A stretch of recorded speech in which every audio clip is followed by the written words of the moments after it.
Bonjour tout le monde, Christian Quentin Salut on kiffe! pour Infini Jeu. Aujourd'hui, on vous parle d'un jeu de fabrication de vin où chaque joueur contrôle son vignoble puis essaie de fabriquer le meilleur vin. Et c'est un jeu de placement d'ouvriers à l'européenne, viticulture. Donc on va voir de quoi ça a l'air puis on vient s'en reparler après.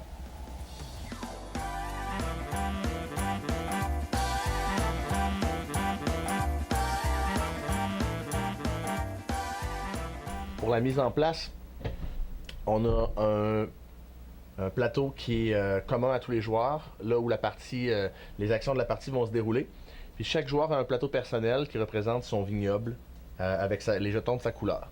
Donc ici, j'ai le joueur orange qui s'est installé, puis je vais simuler une partie à 3 bleu, orange et jaune. Donc chaque joueur va placer un de ses petits jetons sur la piste de points de victoire. Puis le but de la partie, c'est d'être le premier à accumuler 20 points.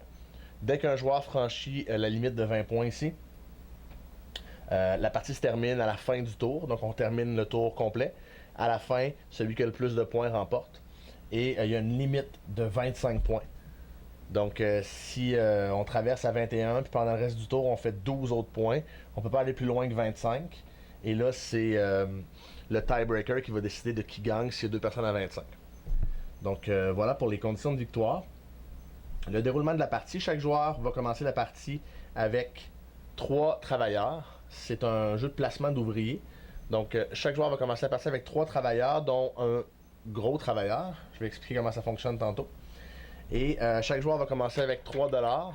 Et puis on peut remarquer que moi j'ai la version de luxe, là, mais c'est disponible à part si vous les voulez. Mais c'est des pièces en métal qui sont très très jolies. Sinon c'est des pièces de carton dans le jeu régulier. Donc on commence avec 3$ et chaque joueur commence avec une carte de vigne Pinot Noir. Ben Pinot en fait, c'est noir et gris. Et un travailleur d'été. Donc il y a des piles de cartes ici en haut du plateau. Je vais expliquer tantôt comment ça fonctionne. Le tour de jeu est relativement simple. On va jouer des rondes jusqu'à ce que quelqu'un atteigne 20 points. Une ronde, c'est essentiellement une année dans le jeu. Donc on va passer au travers les 4 saisons. On va passer au travers le printemps, l'été, l'automne, l'hiver. Et c'est l'été et l'hiver, le cœur du jeu. C'est là qu'on va placer nos ouvriers pour faire des actions. Alors que le printemps et l'automne sont des phases qui passent assez vite, là. Au printemps, on va déterminer l'ordre de jeu pour le reste de l'année. Puis à l'automne, on va accueillir un visiteur. Donc les joueurs vont choisir de piger soit un visiteur d'été ou un visiteur d'hiver. Et les visiteurs sont essentiellement des versions meilleures des actions disponibles dans leur saison. Donc les visiteurs d'été permettent de faire sensiblement les mêmes actions qu'on peut faire l'été, mais de manière plus puissante souvent. Comme par exemple, si on a une action qui permet de piger une carte verte, bien peut-être un visiteur qui va nous permettre de piger 3 cartes vertes par exemple. Okay? Donc c'est des versions améliorées des actions de leur saison respective en général. Sur le plateau, on a une aide de jeu aussi qui nous aide à passer ici au travers toutes les phases d'une année. Donc on peut s'y référer si on a besoin. Si vous remarquez, pour chacune des actions ici sur le plateau, il y a 3 cercles colorés. En jaune pour l'été, en bleu pour l'hiver. Donc il y a 3 cercles colorés. Les 3 cercles ne sont pas toujours utilisés dans toutes les parties. En fait, le jeu se joue de 1 à 6 joueurs. À 1 joueur, c'est une variante là, avec un paquet de cartes automatique. En fait, je pense qu'il n'est disponible que dans l'extension. Donc de 2 à 6 joueurs pour le jeu de base. À 2 joueurs, il y a une seule de ces actions-là qui est disponible. Donc il y a 2 actions qui ne sont pas disponibles. Aussitôt qu'un joueur va positionner un travailleur sur une zone, les 2 autres ne sont pas disponibles et le travailleur va bloquer la zone.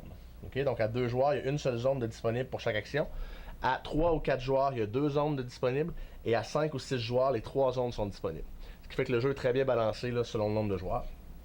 Un petit peu plus serré à 4 et à 6, parce que c'est le même nombre d'actions qu'à 3 et à 5, respectivement.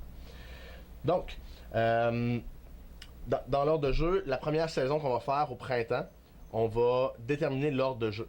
Donc, au début de la partie, on détermine au hasard, par exemple en pigeant une couleur, qui va être le premier joueur. Il va prendre le jeton premier joueur ici, qui est cette petite grappe de raisin là. Donc, disons que c'est moi qui est premier joueur.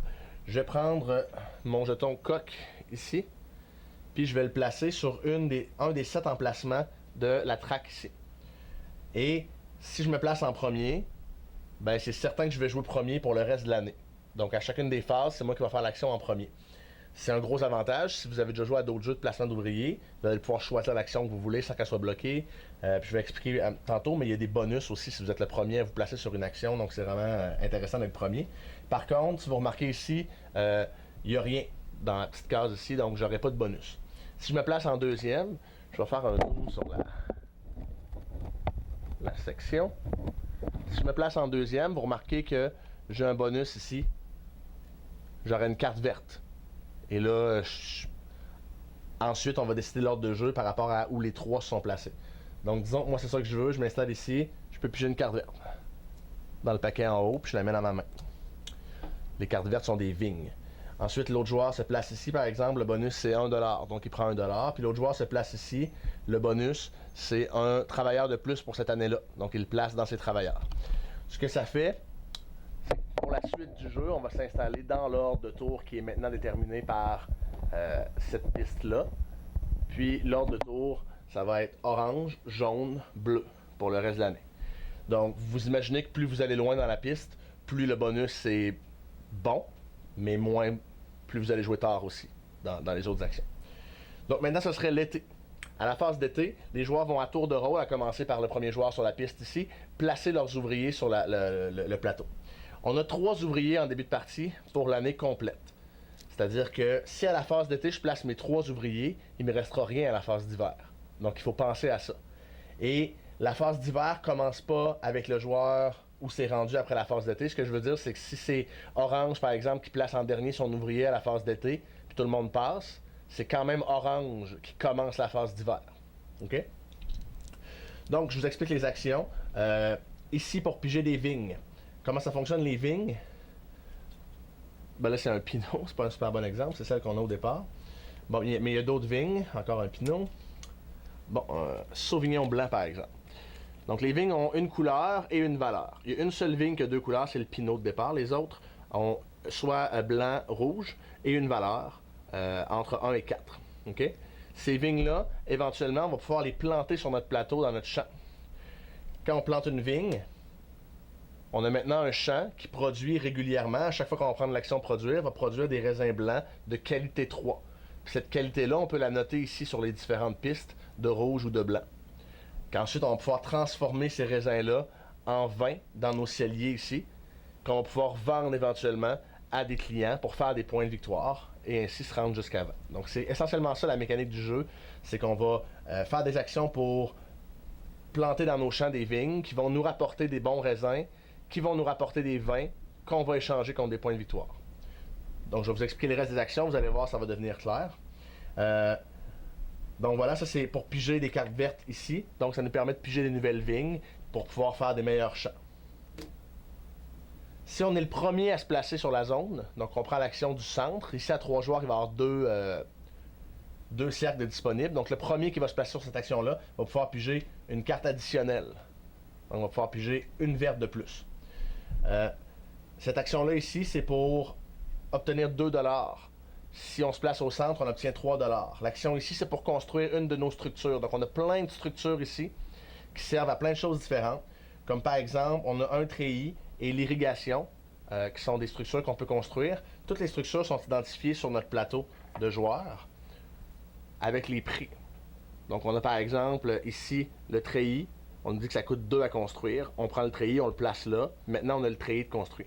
OK, chacun de ces bâtiments-là va avoir une habileté spéciale qui est décrite sur le plateau.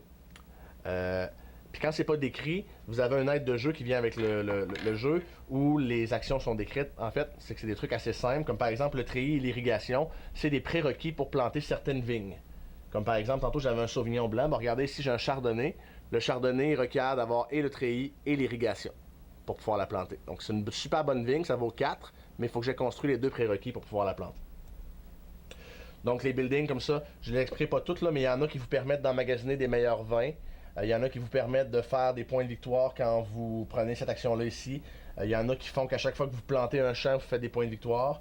Il y en a qui font qu'on peut planter certaines vignes, comme je viens de dire, c'est des prérequis pour les vignes. Donc c'est essentiellement ça. Donc on vient ici pour construire des buildings. Ici c'est pour planter des vignes. Donc on va là pour en piger. Ils vont dans notre main. Puis une fois qu'ils sont dans notre main, si on veut les mettre dans nos champs, il faut faire l'action planter ici. Le premier qui fait l'action peut en planter 2. Maximum par champ de 6. Donc il faut additionner les petits chiffres sur les vignes, puis on ne peut pas planter plus que 6 dans le même champ. On a 3 champs. OK? Donc c'est ça, les joueurs à tour de rôle vont se placer comme ça. Ils vont placer leurs travailleurs. Donc disons, moi je viens ici, je prends 3$. OK. Ensuite, bleu se place ici pour piger 2 cartes. Jaune se place ailleurs, etc. Quand on a décidé de plus placer de travailleurs dans une saison, je pourrais dire, moi je vais garder mes 2 prochains travailleurs pour l'hiver. Donc je passe. Quand tous les joueurs ont passé, on passe à la saison suivante qui est l'automne. En automne, on choisit un travailleur d'hiver ou un travailleur d'été. On pige la carte, on la met dans sa main. Et ensuite, on passe à l'hiver. C'est encore le premier joueur qui est ici qui va jouer l'hiver. Et il va choisir une des actions. Les actions d'hiver sont de piger des cartes mauves qui sont des cartes de commande. Ce que je disais tantôt, une fois que vous avez des vins, il faut les livrer à des clients. Donc ça, par exemple, c'est un client qui veut un vin rouge de valeur 5. Si vous réussissez à aller lui livrer, ça va donner 2 points de victoire et un revenu récurrent. En fait, ça, c'est la petite piste qui est ici. Chaque fois que vous passez une commande, vous obtenez un revenu récurrent, vous augmentez de 1 sur cette piste-là ou de 2, dépendant de la carte. OK? Et à la fin de chaque année, vous recevez le montant en pièces de monnaie d'où vous êtes rendu. Donc, si moi j'ai atteint la case 4 sur la piste, à la fin de l'année, je vais faire 4$. Et ça va être le cas à la fin de chaque année, là, ça ne retourne jamais au début. Toute la partie, ça va être ça. Donc ça, c'est pour les cartes clients. On va ici pour en piger. Donc il en faut dans nos mains pour pouvoir les remplir après. Ici, c'est pour cueillir des champs. Quand on va là, on peut cueillir un champ. Disons que j'ai un champ qui ressemble à ceci sur mon plateau. Je vais planter mes 2 vignes. Donc j'ai un champ comme ça, qui a une valeur de 2 jaunes, 2 blancs et 1 rouge. Si je cueille ce champ-là, je vais transformer ces raisins-là en raisins dans mes barils ici. Donc je vais placer un petit jeton transparent sur le 1 rouge parce que j'ai une valeur de 1 rouge et sur le 2 blanc parce que j'ai une valeur de 2 en raisin blanc. Ces jetons-là, si je les laisse là, à la fin de l'année, dans les barils, ils vont vieillir. Donc à la fin de l'année, chaque jeton progresse de 1. Donc mes raisins deviennent de meilleure qualité plus le temps avance. Si je prends l'action ici, faire des jetons vin, make up to 2 wine tokens, si je viens prendre cette action-là ici, je peux transférer mes jetons raisins en jetons vin. Donc si j'avais un raisin de 3 ici, il va devenir un vin de 3 ici. Si j'avais un raisin de 2 ici, il va devenir un vin de 2 ici. Et les vins, de la même manière que les raisins, vont aussi vieillir à la fin de l'année. L'avantage de les laisser en raisin, c'est que le vieillissement de vos vins ici est limité par les structures que vous avez construites. Donc tant que vous n'avez pas construit le cellier médium et le cellier grand, vous ne pouvez pas dépasser. Donc si vous n'avez pas construit le médium, vous ne pouvez pas dépasser 3 comme valeur. Puis si vous n'avez pas construit le grand, vous ne pouvez pas dépasser 6 comme valeur. Il y a aussi moyen de faire des vins rosés et de faire des vins mousseux en combinant 2 types de raisins. Les recettes sont écrites ici. Puis il y a des clients qui demandent des rosés et des mousseux. Donc il y a moyen de faire ça aussi. Donc ça c'est pour faire des vins et ça c'est pour cueillir des raisins. Donc ça passe des champs au baril, des barils au cellier, des celliers au client. Avec l'action ici qui est remplir une commande. Donc vous choisissez une carte mauve dans votre main, puis vous donnez le vin approprié au client. Donc lui par exemple veut un vin de 5. Vous jetez votre jeton ici qui est sur un vin 5 si vous en avez un. Et vous faites 2 points de victoire et vous avancez de 1 sur la piste de revenus récurrents qui est là. Et finalement, vous pouvez venir ici pour cette action-là pour entraîner un nouveau travailleur. Donc chaque joueur a 3 travailleurs supplémentaires dans la réserve. Et chaque joueur a 3 travailleurs supplémentaires dans la réserve et peut les acheter en venant ici. Donc ça coûte 4$, on paye 4$ et pour le prochain tour, on va avoir un travailleur de plus. On va répéter le processus. À la fin de l'année, on récupère nos revenus. On passe le jeton premier joueur au joueur suivant dans le sens anti-horaire. Puis c'est lui qui va commencer à placer son coq pour la prochaine année ici avec le bonus. Après ça, on va rejouer dans l'ordre et on va faire ça ainsi de suite jusqu'à ce qu'un joueur ait atteint les 20 points de victoire. Là, il y a un petit détail que j'ai pas dit et c'est une des choses que je trouve brillante dans le jeu, donc je vais la mentionner. On commence tout le monde avec un gros travailleur comme ça qui est différent. L'avantage du gros travailleur, c'est qu'on peut le placer sur une zone qui est déjà pleine. Donc disons qu'au premier tour, moi je me suis fait je voulais piger une carte verte, mais je joue en dernier. Bleu joue en dernier. Orange va là pour piger 2 vertes. Après ça, jaune vient ici pour piger une verte. Il n'y a plus de place. Mais bleu peut y aller quand même s'il y a encore son gros travailleur de disponible. Il peut venir le placer ici à côté et il peut faire l'action quand même. La seule chose, c'est que le gros travailleur permet jamais d'obtenir le bonus là, du premier qui s'est placé. On fait l'action régulière comme si on s'était placé en deuxième. Donc, ça rajoute la stratégie au jeu. En fait, c'est qu'il y a une action dans toute l'année qu'on est certain de pouvoir faire si on conserve son gros travailleur pour ça. Alors, on peut pas être bloqué. Donc, ça vient rajouter un petit peu, là, ça vient enlever de la frustration qu'il y a dans d'autres jeux du genre d'habitude. Donc, voilà, ça a été quand même long comme explication, mais c'est une fois qu'on est habitué, qu'on a joué une année complète, le jeu va vraiment, vraiment vite. Il y a des décisions déchirantes à prendre, mais c'est rare qu'on passe 5 minutes à y réfléchir. Donc, voilà, c'était viticulture. Donc, qu'est-ce qu'on a pensé de ça, viticulture, Fanny? Euh, Moi, j'ai vraiment adoré, en fait. Là. C'est un jeu qui est relativement simple, finalement. Ça se joue bien, tu as beaucoup d'options, tu as beaucoup de choix de placement. Moi, je l'ai fait, on a joué 3-4 vraiment dernièrement, là, depuis qu'on l'a reçu, on l'a joué, on l'a sorti presque à tous les soirs qu'on jouait. Qu'on recevait des gens pour jouer. Puis j'ai essayé 3 ou 4 façons différentes. Je me suis dirigée vers des façons de jouer complètement à l'opposé. Puis la partie reste intéressante, elle peut rester serrée. D'un autre côté, il faut quand même que tu calcules. C'est pas juste du hasard. Ce que Fanny dit pas, c'est qu'elle a gagné toutes ces parties-là. Toutes les parties. J'ai hâte de gagner. En fait, je vais jouer sans elle bientôt pour pouvoir gagner. Ça va y arriver un jour. Ouais, sûrement. Mais moi, ça a été vraiment un coup de cœur, la viticulture. Je trouve que le jeu est élégant, en fait. Il y a rien de trop. C'est relativement simple, mais les options sont assez nombreuses pour qu'on se casse la tête un peu. Mais l'interaction entre les joueurs est très présente. Les joueurs vont se placer sur les cases où on veut aller se placer, donc il faut regarder ça. En même temps, l'aspect d'avoir un de nos travailleurs qu'on peut placer même si l'action est pleine. Donc il y a toujours au moins une action par tour que si cette action-là, il nous la faut absolument, ben notre tour est jamais brisé parce qu'on peut toujours la faire. On peut se dire, je vais garder mon gros travailleur pour ça, puis je vais pouvoir la faire quand même. Puis les actions sont trop importantes pour que tu veuilles vraiment, à part peut-être à la toute fin quand tu as beaucoup de travailleurs, mais de façon générale, tu veux pas perdre une action pour en enlever un autre si tu n'en as pas besoin. Non. Oui, tu vas réfléchir, j'aurais besoin de ces deux-là, je vais regarder les autres sont positionnés à quel endroit, qu'est-ce que je pense qu'ils vont avoir besoin de faire en premier, quel bonus je veux le plus. Ça, les bonus, c'est vraiment important. C'est vraiment important, ça rajoute au jeu, je trouve, parce que dans les autres placements d'ouvriers, souvent c'est juste l'action. Donc je vais la faire tout de suite parce que je vais me faire voler. Je vais me faire voler la place. Alors que dans ce jeu-là, l'action qu'on veut absolument faire tout de suite, si on n'a pas besoin du bonus, on va quand même la faire plus tard. C'est ça. Parce que l'action avec le bonus, juste l'exemple dans la première section, il y a une action pour aller prendre 2$, mais le premier qui y va, c'est $3. Dans le jeu, l'argent, ça coule pas. Hein? On en a besoin tout le temps. Aller là en premier, c'est vraiment important pour le 3$. Puis si on est pas, des fois, on n'y va même pas. C'est le 3 ou rien. J'irai au prochain tour pour le bonus. Exactement.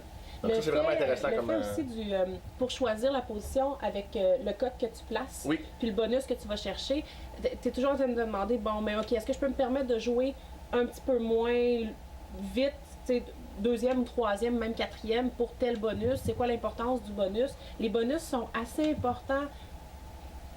T'as jamais l'impression, un peu comme tu disais, là, que ton tour, il est... Non, il y a toujours quelque chose à faire. C'est ça. Mais en même temps, il faut avoir un plan. Il faut avoir un plan. Ok, c'est là que je m'en vais ce tour-là, je vais faire ça avec mes travailleurs. Lui, devrait faire ça. Il faut planifier ce que les autres joueurs vont faire aussi un peu. Lui, il n'a pas besoin d'aller là, fait que je vais pouvoir y aller en deuxième quand même. Juste assez, c'est ça, juste le niveau, juste assez de réflexion, mais pas 1000 options que je peux pas les. On peut toutes les voir. Là. Je peux faire dans ma tête rapidement qu'est-ce qui peut se passer, option A, B, C, voici ce que je fais dans ces cas-là, puis on y va. Donc moi c'est juste le poids, si je peux me permettre le terme, là, c'est le poids parfait du jeu. Non mais je veux dire, en termes de profondeur stratégique, là, plus lourd que ça, j'aime pas tant ça, moins lourd que ça, ben c'est mieux de pas être trop long. Puis j'ai l'impression que ça passe vite. Là, oui, en bas de 2 heures. Ouais. En bas de 2 heures, on l'a joué à 3 puis à 4. On n'a pas essayé 5-6, mais ça se joue à 5 ou 6 aussi. Puis le jeu semble très bien s'échelonner pour d'autres joueurs parce qu'il y a une action de plus à 5 et 6 joueurs. Il y a une action. En fait, il y a un endroit libre pour chaque action à 1 ou 2 joueurs. Il y a une version, avec l'extension, il y a une version à 1 joueur. Donc à 2 joueurs, il y a une seule action. À 3 joueurs, 4 joueurs, il y a 2 actions disponibles. Puis à 5-6 joueurs, il y a 3 actions disponibles. Donc ça s'échelonne très bien. Et parlant de l'extension. Il y a déjà, c'est ça, une extension qui est sortie, mais qui est une extension, si je ne me trompe pas, Christian, qui en a beaucoup d'extensions. Je pense qu'il y en a 9 ou 10. C'est une extension Legacy Style. C'est-à-dire, si vous avez déjà joué à Risk Legacy, c'est qu'à chaque fois qu'on finit une partie du jeu de base, en fait, il explique plein de façons dans l'extension comment les débloquer, mais on met pas tout ça en même temps. Ben, on peut, mais ça me semble lourd. C'est pas suggéré, je pense, non, par l'auteur. Ce qui est suggéré par l'auteur, c'est de les débloquer au fur et à mesure dans l'extension. Donc, la personne qui gagne, par exemple, la partie de viticulture, choisit une des extensions de niveau 1, parce qu'il y a des niveaux 1, des niveaux 2, des niveaux 3, puis dit, bon, mais moi, c'est celle-là que je veux rajouter. Alors maintenant, dans votre jeu de viticulture, il y a toujours cette extension-là. T'attendais-tu de gagner pour me le dire? Non, c'est parce qu'on a... Effectivement, on l'a pas fait, mais c'est parce qu'on joue avec des nouveaux joueurs à chaque fois, je ne voulais pas introduire des extensions. Bientôt, on va faire ça. Mais, donc c'est ça, la personne qui... On suggère soit la personne qui gagne choisit. Il y a une autre variante où, dépendant de comment la personne a gagné. Par exemple, si quelqu'un a gagné et il reste 0$, voici l'extension que vous débloquez. Mais si la personne qui a gagné avait juste un champ avec des trucs plantés dedans, voici ce qu'on débloque. Donc, c'est une histoire, puis votre jeu est de manière permanente modifié. À partir de maintenant, votre jeu contient ces 2 extensions-là, cette troisième-là. Puis quand vous jouez le jeu, ben maintenant il contient ça. Donc je trouve ça vraiment intéressant, j'ai vraiment hâte de me rendre là à débloquer ça. Donc les 2 jeux sont disponibles sur le marché présentement. Celui-là c'est une réédition, il est sorti depuis plus d'1 an, mais ça c'est la version 2 où on a fait des modifications aux jetons, à certaines règles puis à certaines cartes qui ont été clarifiées. Donc si vous voulez vous le procurer, la deuxième édition est vraiment mieux. Puis c'est disponible en même temps que Tuscany qui est l'extension. Donc on en a assez parlé je pense, mais c'est vraiment un coup de cœur, c'est vraiment excellent. Si vous aimez les jeux de ce genre-là, si vous avez aimé Agricola... Moi je le trouve encore meilleur. Moi aussi. Moi aussi vraiment, Viticulture, c'est le coup de cœur des dernières semaines, c'est vraiment excellent. Tout à fait. Donc voilà, c'était Christian. Et Chani. Pour Infini Jeux, on se dit à la prochaine. Bye!